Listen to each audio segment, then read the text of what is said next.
कहते हैं कि बच्चे भगवान का आशीर्वाद होते हैं और जिन लोगों के बच्चे नहीं होते उनसे बेटर इस बात को कोई नहीं समझ सकता है। वी कांट इवन इमेजिन कि एक औरत जो माँ नहीं बन पाई उसके लिए एक बच्चा कितना प्रेशियस, कितना स्पेशल होता है। लेकिन व्हाट इफ अगर ये बच्चे जिन्हें लोग भगवान का आशीर्वाद समझते हैं वो अपने ही पेरेंट की मौत का कारण बन जाएं? तो व्हाट इफ वो बच्चे भगवान का नहीं बल्कि शैतान का रूप हो?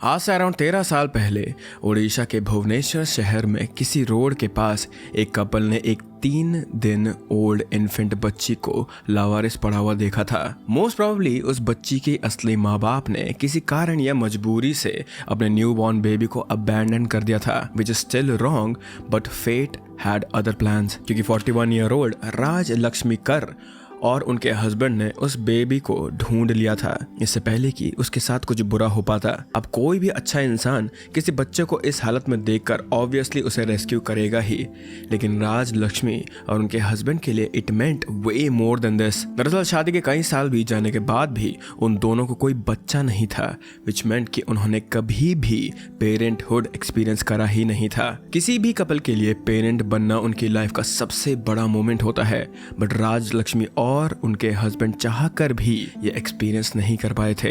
इसीलिए इस अनाथ बच्ची को देखते ही उन्होंने उसे सिर्फ रेस्क्यू ही नहीं करा बल्कि उसे अडॉप्ट भी कर लिया ताकि वो अपनी लाइफ की सबसे बड़ी कमी को पूरा कर पाए और इस बच्चे को एक घर दे पाए। इस बच्ची के उनकी जिंदगी में आने के बाद राज लक्ष्मी और उनके हस्बैंड की दुनिया ही बदल गई थी। दोनों बहुत खुश रहते थे और उस बेबी को उन्होंने अपनी खुद की बेटी की तरह पाला था। ऐसा लगता था जैसे उन्हें अपनी जिंदगी का एक नया पर्पस मिल गया हो, क्योंकि हर बात, हर डिसीजन अब उनकी बेटी के अराउंड ही रिवॉल्व करता था। वो लोग कोई बहुत अमीर फैमिली नहीं थे, लेकिन इतने ज़रूरी रिसोर्सेज उनके पास थे कि अपनी बेटी को एक अच्छी और सिक्योर लाइफ दे सकें। वो लोग दिन बीत रहे थे और राज लक्ष्मी और उनके हस्बैंड अपनी इस नए फेज में इतने इन्वॉल्व हो गए थे कि वो भूल चुके थे कि कभी ज़िंदगी ने उनसे अपना खुद का बच्चा होने का हक भी छीन लिया था। लेकिन ज़िंदगी ने फिर एक बार उन्हें याद दिला दिया कि वो कभी भी अनफेयर हो सकती है, क्योंकि बच्चे को अडॉप्ट किए अभी सिर्फ 1 साल ही हुआ था कि राजलक्ष्मी के हस्बैंड की अचानक डेथ हो गई। इस बच्ची के आने से पहले राजलक्ष्मी की ज़िंदगी में उनके हस्बैंड के अलावा और कोई नहीं था और दोनों हस्बैंड एंड वाइफ एक साथ अकेले रहते थे। लेकिन अब उनके हस्बैंड की डेथ ने राजलक्ष्मी को पूरी तरीके से अकेला छोड़ दिया था और अपनी बच्ची की रिस्पॉन्सिबिलिटी अब पूरी तरह से उनके सर पर आ गई थी। शायद इसीलिए इतने बड़े शौक झेलने के बाद भी राजलक्ष्मी हार नहीं मान रही थी और अब वो पहले से भी ज़्यादा मेहनत और डेडिकेशन के साथ अपनी ज़िंदगी में आगे बढ़ने लगी थी। She had to make sure कि उनकी बच्ची की ज़िंदगी में इस सेटबैक का कोई असर ना पड़े।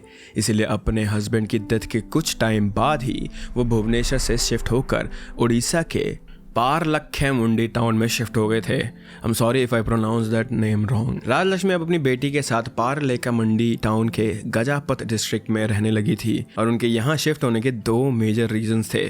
फर्स्ट, राजलक्ष्मी के क्लोज रिलेटिव्स इसी शहर में रहा करते थे, सो उनके हस्बैंड की डेथ के बाद राजलक्ष्मी और उनकी बेटी को फैमिली हेल्प और सपोर्ट मिल पाता था। एंड सेकेंडली, शी वांटेड कि वो अपनी बच्ची को एक बेटर एनवायरनमेंट में सेफ्टी और बेटर एजुकेशन प्रोवाइड कर सके, जो कि शायद अकेले रहकर पॉसिबल नहीं था उनके लिए। अब धीरे धीरे राजलक्ष्मी की बेटी भी बड़ी होने लगी थी, इसलिए टू मेक श्योर कि उसे एक अच्छी एजुकेशन मिले, राजलक्ष्मी ने उसे केंद्र विद्यालय में एडमिट कर दिया था। यू सी, एक सिंगल मदर होने के बाद भी राजलक्ष्मी अपनी कैपेसिटी से बढ़कर चीजें कर रही थी ताकि उसकी बेटी को वो हर जरूरी चीज प्रोवाइड हो सके। नॉट जस्ट दिस, बल्कि घर के खर्चे और बाकी चीजों को भी वो साथ में मैनेज कर रही थी।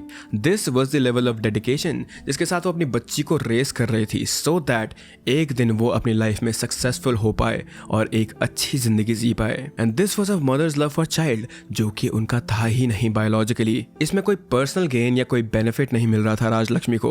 She just did it because वो उस बच्चे को अपना खुद का बच्चा समझती थी और वो उसे उतना ज्यादा प्यार करती थी। And for most of the part दोनों माँ बेटी का रिश्ता सही ही चल रहा था, लेकिन प्रॉब्लम्स तब आना शुरू हुई जब राजलक्ष्मी की बेटी अपने टीनेज ईयर्स में पहुंची। नाउ इट्स नो सीक्रेट कि टीनेज एक ऐसा पीरियड होता है जब बच्चों के अंदर रिबेलियस नेचर पीक कर रहा होता है। They start wishing for freedom, अपने पेरेंट्स को रोक टोक को नहीं सुनते हैं, वो उन्हें हर चीज इरिटेटिंग लगती है अपने पेरेंट्स की। And honestly this is the time जब जब पेरेंट्स और बच्चों के बीच का जनरेशनल गैप सबसे ज़्यादा फील होता है और इस वक्त बच्चों की मेंटल कंडीशनिंग सबसे ज़्यादा वल्नरेबल होती है क्योंकि उनका दिमाग क्ले की तरह होता है जिसे किसी भी शेप में लाया जा सकता है। It's a good thing but at the same time it's a bad thing also, क्योंकि कोई भी गलत इंसान उन्हें काफ़ी आराम से नेगेटिवली इन्फ्लुएंस कर सकता है। इसलिए जब वो बच्ची क्लास 8 में पहुंची तो अराउंड द एज ऑफ 13 तब से ही राजलक्ष्मी और उसके बीच में डिफरेंसेस क्लियरली दिखने लगे थे। अब उस बच्ची में एक नई अवेयरनेस आ गई थी, फ्रीडम को लेके, अपनी चॉइसेस को लेके और स्पेशली अपने पर्सनल स्पेस को लेके। राजलक्ष्मी का उससे बार बार टोकना और समझाना अब उसे सब कुछ इरिटेटिंग और अननेसेसरी इंटरफेरेंस लगने लगा था।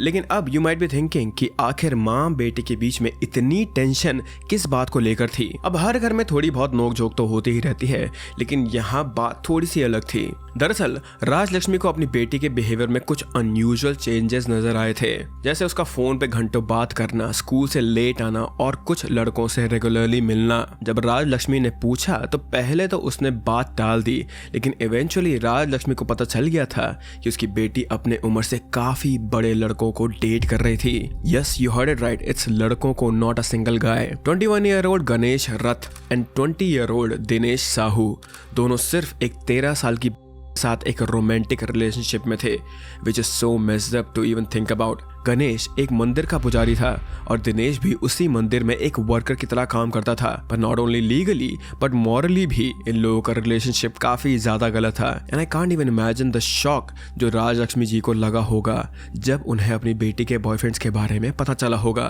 लाइक एनी पेरेंट, राजलक्ष्मी ने काफी स्ट्रिक्टली अपनी बेटी को समझाने की कोशिश करी थी कि वो कितना गलत कर रही है, लेकिन वो कुछ भी सुनने को तैयार ही नहीं थी, क्योंकि उसके बॉयफ्रेंड्स ने उससे इतना ज्यादा ब्रेन वॉश कर दिया था कि उसे अपनी माँ की बातें अब गलत लगने लगी थी।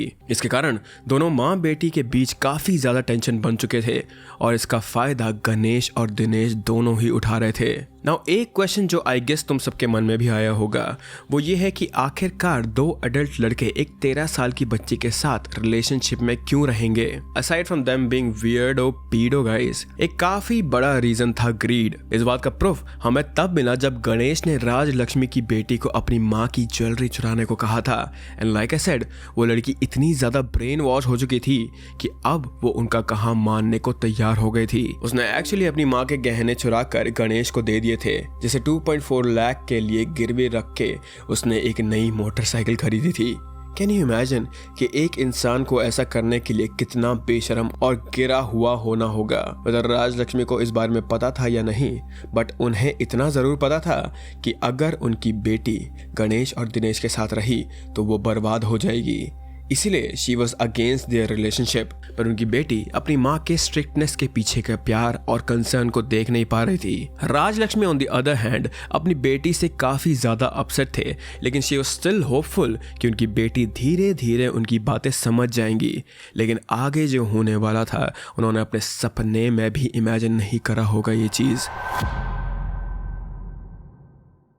अभी तक तो I think so it's clear कि गणेश और दिनेश दोनों ही राजलक्ष्मी की बेटी को यूज कर रहे थे उसकी वेल्थ और प्रॉपर्टी को एक्सेस करने के लिए। बट राजलक्ष्मी के कॉन्स्टेंट ऑपोजिशन से तंग आकर उन्होंने एक बहुत ही गलत कदम उठाया। दे डिसाइडेड कि वो अब राजलक्ष्मी को अपने रास्ते से हटा देंगे। ये काम करने के लिए उन्होंने अगेन राजलक्ष्मी की बेटी का इस्तेमाल करा, जिसे वो काफी समय से अपनी माँ के अगेंस्ट भड़का रहे थे और ब्रेन वॉश कर रहे थे। And the most heartbreaking thing here was कि this ungrateful child agreed to put her mother away। इतने सालों तक जो राजलक्ष्मी ने अपनी बेटी के लिए मेहनत करी थी, जो उसे प्यार दिया था, जो उसके लिए इतने सारे सेक्रीफाइसेस किए थे, वो सब इस लड़की के लिए बिल्कुल मायने नहीं रखते थे। और उसने ये डिसीजन लेने से पहले एक बार भी नहीं सोचा कि जिसे वो मारने चाह रही थी वो एक लौती इंसान थी जो उसकी ट्रूली केयर करती थी। ऑन 29 अप्रैल 2025 राजलक्ष्मी की बेटी ने उनके खाने में स्लीपिंग पिल्स मिला दिए थे, जिसका राजलक्ष्मी को कोई भी आइडिया नहीं था। इनफैक्ट राजलक्ष्मी को अपनी बेटी के मर्डरस इंटेंशंस का भी कोई आइडिया नहीं था। खाना कंज्यूम करने के कुछ देर बाद ही स्लीपिंग पिल्स का असर दिखना शुरू हो गया था। Rajalakshmi quickly fell asleep। After making sure कि उसकी माँ सो चुकी थी, she called both of her boyfriends और इन तीनों ने मिलकर एक डिफेंसलेस और हेल्पलेस राजलक्ष्मी के मुंह को पिलो से दबाना शुरू कर दिया था।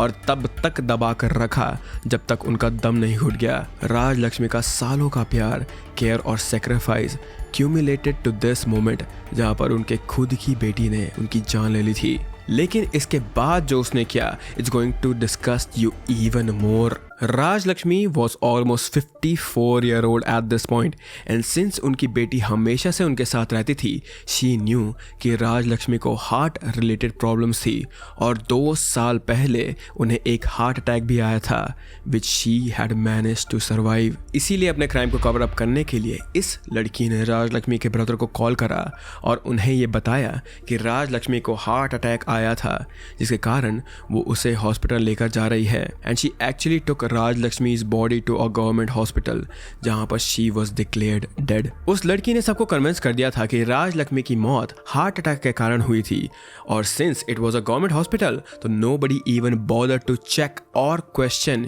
कि क्या उनकी बेटी सच बोल रही है या नहीं। इवन राजलक्ष्मी के भाई शिबू प्रसाद और बाकी फैमिली मेंबर्स भी मान चुके थे कि उनकी मौत हार्ट अटैक के कारण ही हुई थी बिकॉज उन्हें भी उनके हार्ट प्रॉब्लम्स के बारे में पता था। उनकी बेटी ने बिना देर किए राजलक्ष्मी की बॉडी को भुवनेश्वर में क्रीमेट करा दिया था ताकि और ज़्यादा क्वेश्चंस रेज ना हो and she had successfully manage to cover up her crime. उसके गणेश और दिनेश के अलावा किसी को भी अंदाज़ा नहीं था कि 29 अप्रैल को राजलक्ष्मी के साथ एक्चुअली वहाँ पर क्या हुआ था। इट लुक्ड लाइक गणेश और दिनेश को फाइनली राजलक्ष्मी के वेल्थ और प्रॉपर्टी पर अनइंटरप्टेड एक्सेस मिल जाएगा और राजलक्ष्मी की मौत एक मिस्ट्री बनकर रह जाएगी। लेकिन बाय प्योर लक इस केस में कुछ ऐसा हुआ जिससे पूरा सच राजलक्ष्मी की फैमिली के सामने आ गया था। दरअसल राजलक्ष्मी की मौत के अराउंड 2 हफ्ते बाद उनके भाई शिबा प्रसाद को उनकी बेटी का फोन राजलक्ष्मी के पारलेक के मुंडी वाले रेंटेड घर में मिला, जिसे एग्जामिन करने के बाद उनके होश उड़ गए थे। उस फोन में उनकी बेटी के इंस्टाग्राम चैट्स मिले जिसमें उसने गणेश और दिनेश के साथ राजलक्ष्मी को मारने का पूरा प्लान बनाया था and it also contained messages जिसमें उन्होंने राजलक्ष्मी के ज्वेलरी और पैसे लूटने के बारे में भी बात की थी। शिबा प्रसाद को पता था कि राजलक्ष्मी और उनकी बेटी के बीच चीजें ठीक नहीं चल रही थी, पर उन्होंने भी कभी एक्सपेक्ट नहीं करा था कि वो कुछ ऐसा कर जाएगी। ये एविडेंस मिलने के बाद उन्होंने तुरंत 14 मई को पुलिस में FIR लॉन्च कर दी थी अगेंस्ट ऑल 3 कल्प्रिट्स और पुलिस ने उन्हें सेम डे अरेस्ट भी कर लिया था। कैश और राजलक्ष्मी को मारने के लिए यूज हुए पिलो भी रिकवर कर लिए गए थे। ये एविडेंसेस उन तीनों के अगेंस्ट क्रिमिनल चार्जेस प्रेस करने के लिए मोर देन सफिशिएंट थे एंड दिस वाज हाउ उनका क्राइम पूरी दुनिया के सामने आया था। This case was very strange but not surprising, specially after seeing all the cases जो अभी रिसेंट में हुए हैं। लेकिन it hit me on a personal level क्योंकि आई जस्ट कुडंट इमेजिन कि कोई अपनी माँ के साथ ऐसा कैसे कर सकता है। I love my mother and I am sure कि तुम लोग भी अपनी मॉम से काफी ज्यादा प्यार करते होंगे, इसीलिए it's hard for me to imagine this thing कि पीपल लाइक दिस जो अपनी माँ से इतनी नफरत करते हैं, these kind of people exist. The only conclusion I can draw from this case is कि एक बच्चे का दिमाग काफी ज्यादा वल्नरेबल होता है, इसीलिए manipulating them is very easy for evil people like Ganesh and Dinesh. Now that I'm saying कि राजलक्ष्मी की बेटी was not at fault here, she was 100% a culprit. But according to me, इस केस में हमें यही मैसेज लेना चाहिए कि we must protect the kids around us क्योंकि वो इतने vulnerable हैं इन सब चीज़ों को लेकर। किसी को भी अलाउ नहीं करना चाहिए कि वो किसी बच्चे से उसका बचपन छीन ले। इसलिए please take care of all the kids in your life and make sure कि वो किसी गलत रास्ते में ना चले जाएं। मेक श्योर कि वो लोग किसी गलत इंसान को कांटेक्ट ना करें। एंड विद दैट आज का ये केस यहीं पे समाप्त होता है गाइस। बिफोर यू गो, अगर तुम लोग को ट्रू क्राइम डॉक्यूमेंट्रीज देखना पसंद है then please subscribe to us. मैंने बहुत टाइम से नहीं बोला है वैसे, but yeah with that I hope that you guys are happy and healthy and मैं मिलता हूँ तुम लोगों से अब अगले अपलोड में। Bye bye.